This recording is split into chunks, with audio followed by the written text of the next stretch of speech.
సాధారణంగా జగన్ ని చాలా మంది ఆర్థిక ఉగ్రవాది అంటుంటారు. దీనికి కారణాలు తండ్రి పదవిని అడ్డం పెట్టుకుని జగన్ చేసిన అవినీతి గురించి ఎంత చెప్పినా తక్కువే. తనకు అడ్డం వచ్చిన వారిని అడ్డు తొలగించుకోవడం ద్వారా ఆయన ఒక కనపడని శక్తిగా కొనసాగాడు వైఎస్ ప్రభుత్వ హయాంలో. జగన్ గురించి పూర్తిగా తెలియని రాజశేఖర్ రెడ్డి ముందు ఆయనకు ఎక్కువ ప్రాధాన్యత ఇచ్చారని నాయకులు చెప్పారు. జగన్ వ్యవహార శైలి వలన జరుగుతున్న నష్టం చూసిన తర్వాత తగ్గించాలని భావించినా జగన్ ఆంధ్రప్రదేశ్ రాకుండా చూడాలని చూసినా సాధ్యం కాలేదు.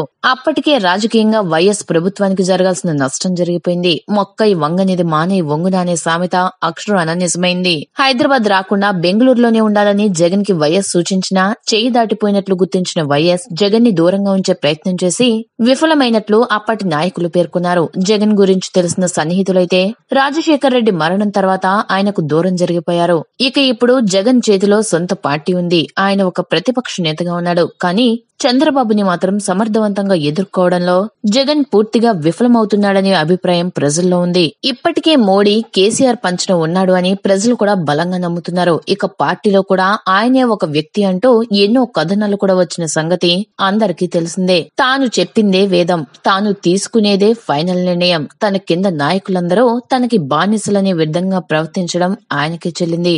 రాజకీయంగా తనకు అడ్డు వచ్చే ఎవరినైనా సరే తప్పించడానికి జగన్ ఎంత మాత్రం వెనకడుగు వేయరు. ఆనాడు కడప ఎంపీ సీటు విషయంలో తనకు కావాలని తన బాబాయ్ మీద ఒత్తిడి తెచ్చారు. ఆయన ఒప్పుకోకపోవడంతో భౌతిక దాడి కూడా చేశారు. ఇక ఆ తర్వాత జరిగిన కొన్ని పరిణామాలతో జగన్ కి వివేక దూరం జరిగారు. రాజశేఖర్ రెడ్డి మరణం తర్వాత జరిగిన ఉప ఎన్నికల్లో కడప ఎంపీ స్థానం విజయం గెలిచారు. ఆ తర్వాత జగన్ ని కలవడానికి వెళ్లిన వివేక జైలు బయట ఎదురు చూశారు. ఆ తర్వాత కుటుంబ జోక్యంతో వివేకాను దగ్గర చేసుకున్నారు. ఇక ఇప్పుడు వివేక హత్య విషయానికి వస్తే జగన్ లో బాధ అనేది ఎక్కడా కనబడలేదు.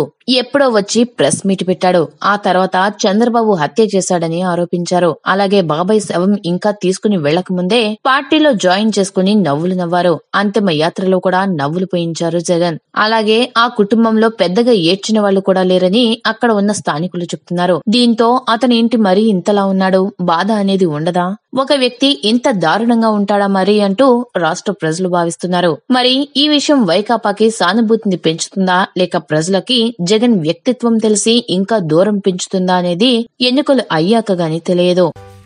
ఈ వీడియో కనుక మీకు నచ్చినట్లయితే లైక్ చేయండి, మీ ఫ్రెండ్స్ కి షేర్ చేయండి. ఇలాంటి మరిన్ని ఇంట్రెస్టింగ్ వీడియోస్ కోసం మా ఛానల్ ని సబ్స్క్రైబ్ చేసుకోండి.